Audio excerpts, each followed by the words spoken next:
bet bieži vien attiecībās pienāk brīdis, kad jūti, kā kaut kur esi pazaudējies. Kaut kā īsti nejūti, vai esi pats, un vai esi tiešām uz tā sava īstā ceļa. Lūk, ko es esmu sapratusi savu 42 gadu vecumā par dzīvi un attiecībām. To, ka ik viens no mums iet tikai savu ceļu.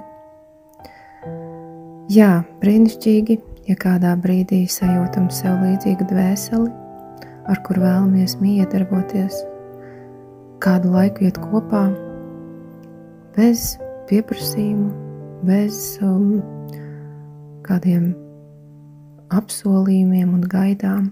Vienkārši ejam kopā, viens otru bagātinot, kā vien spējam, tīrā mīlestībā un pateicībā par visu.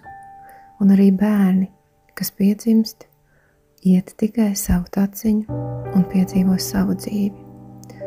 Mīlestības vidē, atbalstošā un saprotošā būšanā.